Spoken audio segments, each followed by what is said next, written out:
Hi, in this part, we will discuss other approaches for building information systems.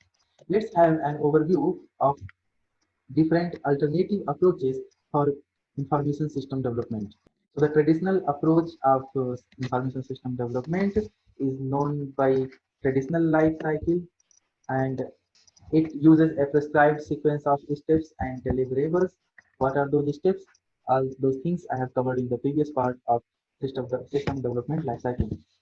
The second approach of information system development is a method of prototype, and in this method, we work with a model that is developed in the initiation phase itself, and this working model helps the developer to learn more about the requirements of the system. Then there is another approach called application package, in which we start with an existing commercial package of information system, and we modify it for the specified functions that we require. So the commercially available software addresses only a specific type of business application, and it needs to be modified for our specified functional requirements. The last category in the information system building approach is end user development. And in this method of end user development, the user itself builds the information system with help of IT experts. So end user development is the development of information systems by participants of work system themselves. We will start with the prototype method of information system building. And in this model, we use a working model of the information system to learn how an improved work system could operate. This approach of information system is an iterative approach. In the first phase, the original prototype is built and it is evaluated.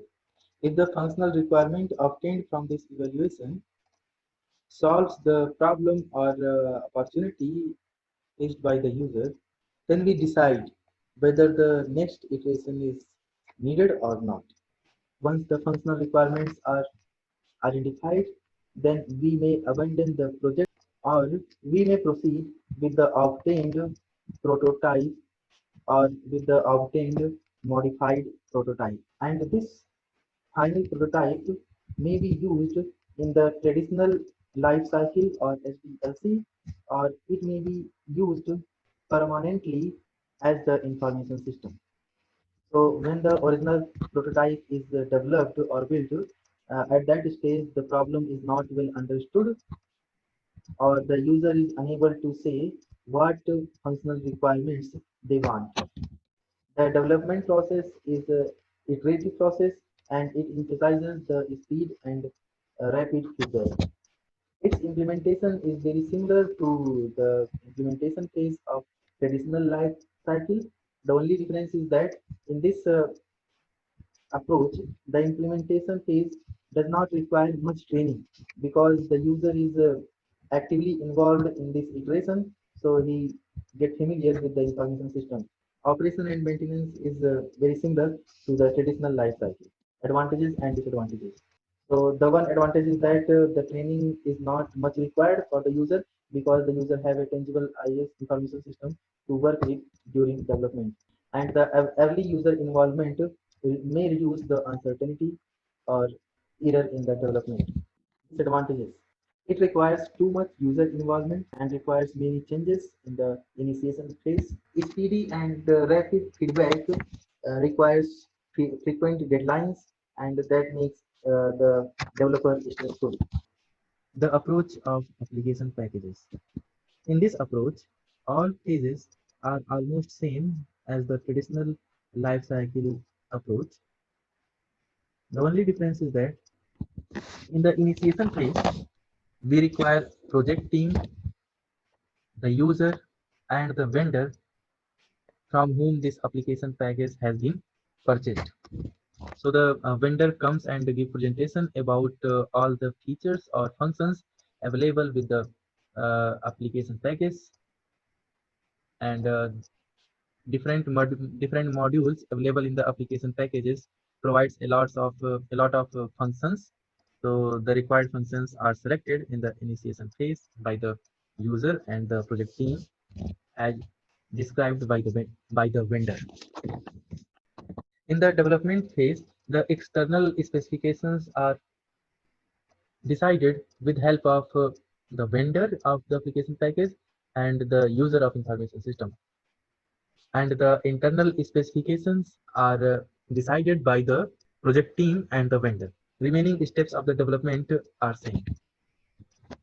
The implementation phase requires a training plan, conversion plan, and acceptance testing plan. In the conversion plan or in the conversion process, the vendor of this application package is considered the main expert of the process or system where this information system is to be implemented. Operation and maintenance is same as traditional life cycle approach. Here the vendor plays very important role, and the vendor keeps track of the documentation and supplies different updates that need to be installed with the information system. Advantages and disadvantages of application package based approach. To better understand these advantages and disadvantages, let me take an example of Joom application package.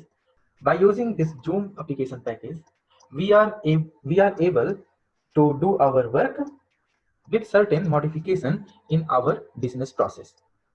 So this Joom application package has not been developed considering our business process. So our business process is to take lectures, monitor attendance, ask questions, take queries, and many more steps may be involved in the business process of any user. But suppose this Joom application package was not available, and we need to develop a application package, information system package for our purpose. Then it would be very difficult to achieve that. So by using this application package, we can accumulate the benefits sooner. So by using this Joom application package, you are able to get the benefit of an information system in your business process very soon. And also the risks are reduced. So suppose that once this lockdown happened, suddenly you started developing application package for this teaching and learning process. So it would be very risky. The development process take so many days or time, or developing your own application package from the beginning may take so much money, and after investing so much time and money, you may get a very poor product as compared to Joom. So developing your own project from scratch imposes some risk. So just buying or purchasing application package and then modifying it reduces the risk. And if you purchase application package, then you may help your resources to focus more on the production. So your resources may focus more on selling the product or services, and many more purpose can be achieved by your resources. Also the vendor may provide a better solution. So instead of developing your product from scratch, if you approach a vendor and purchase a customized application package for your business process, then the vendor may provide a better solution as compared to the situation when you start to develop your own information system. So buying or purchasing application package and using it requires less knowledge, experience, or staffing. So once you purchase that information system, then you need little knowledge, experience, and staffing requirement for further information system building. Disadvantages: the feature may not fit the business process. So as I discussed earlier, that this Joom application package may not be developed considering your business process. For example, I'm using this Joom application for delivering lectures. So I find many problems, like I can't take a student's query while delivering lecture, and students cannot ask questions. It makes many other disturbances. So the feature may not fit the business process. Then control of the system is an issue. So control of Joom features is an issue. You cannot control all the settings, all the features of this Zoom. But if you have, if you could develop your own application package, your own information system, then the control may be easy. Application package rarely provides sustainable competitive advantage. So because this Zoom anyone can use or purchase, so and it's not dependent on your particular business process, so it don't provide any competitive advantage to your business process. The same Zoom can be purchased by anyone. It rarely provides sustainable competitive advantage. So the same thing I have covered in this point. So this point is not useful. The next approach of information system building is the end user development. And in this end user development, the user themselves develop the information system. For example, we often develop our own information system in form of Excel, in form of PowerPoint, in form of MATLAB code, in form of CAD drawing. Okay, so all these developments are a part of information system development. So if you are developing any application that transforms data into information and helps in decision making, and you are using it for your own purpose, then that application can be called a end user developed information system. So such type of information system products are developed when requirements are not stringent, when requirements are simple and it is not very critical for the business process, then we use end user development and builds our own information system.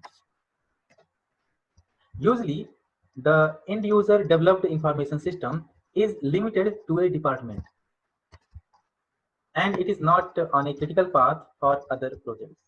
For example, the Thapar Institute uses information system that is popular as web kiosk. So if you develop any information system on the web kiosk for your own purpose, and if your application on a web kiosk affects the whole web kiosk in any way, if it affects the critical path of web kiosk in any way, then it will be a great problem, because the web kiosk is managed and developed by some external agencies, and if you change anything in the web kiosk, then that will be a problem to warranty for that product, and that may also impose many risks to the institute. So in this approach, the end user develops the information system, and the developer only is responsible for the results. This end user development approach consists of the following phases. The initiation phase.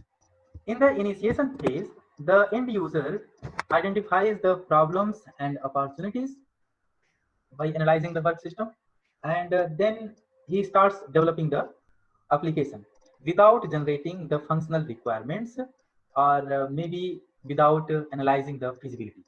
The feasibility analysis or functional requirements, all those things are usually or commonly made for taking approval of the user.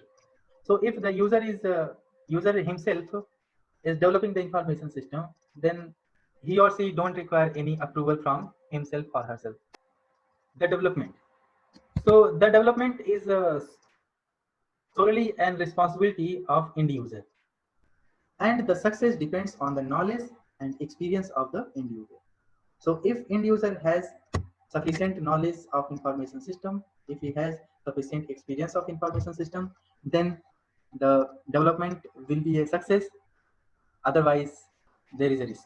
Or if end user is not experienced in information system development, then the support of information staff will play a very critical role in the success of the development.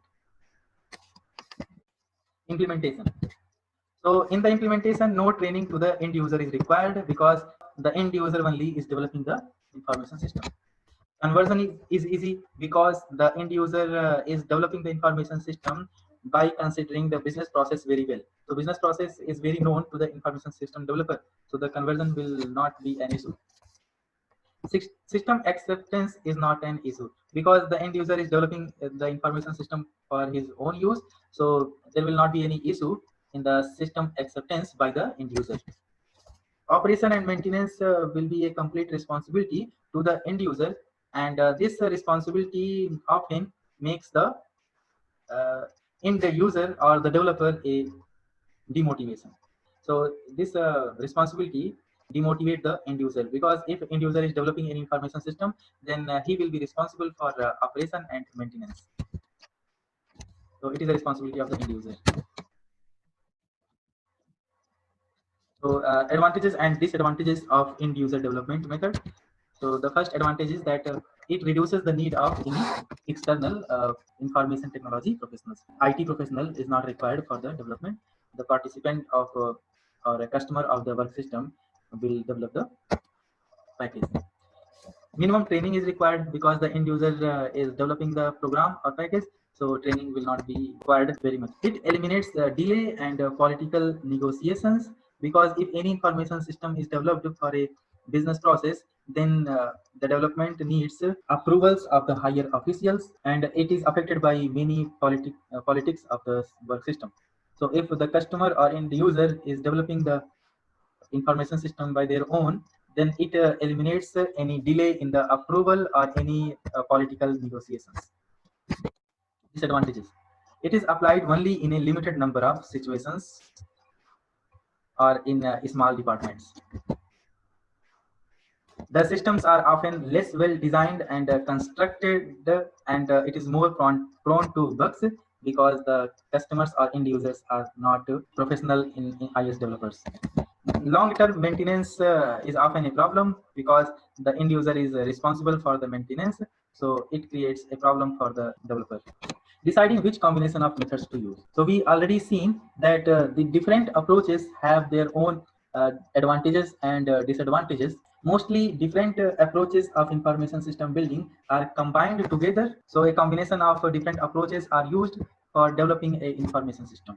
So we generally use a prototype as a part of the traditional life cycle, and it helps in making the initiation phase very robust and free from any error. Because if you are using prototype, then you will do iteration for smoothing your initiation phase. So your feasibility analysis will be proper, and functional requirement will be explained or detailed with more details. And the selected prototype should be a small application package taken from any vendor. We should not use our own developed application package as a prototype, because if you use any small application package from the vendor may provide you a better solution, a better thinking about the information system requirements. For purchasing an application package, we should adopt the traditional life cycle approach, and it will help us to understand the different phases of information system building. So if we know the traditional system development life cycle, then we can ask that how the application package is initiated, how it is developed, how it will be implemented, and how the operation and maintenance will be done. So instead of development of information system solely by any IT professional, we should add a end user in that development process. So in the traditional life cycle, the development is done by IT professionals. That imposes many problems, because IT professionals don't know the business process. So if you add a end user in the development process, then it will reduce the training requirement. It will help in many way in the development. Thank you so much for your kind attention. You can refer these two books for finding more details about the system information system development.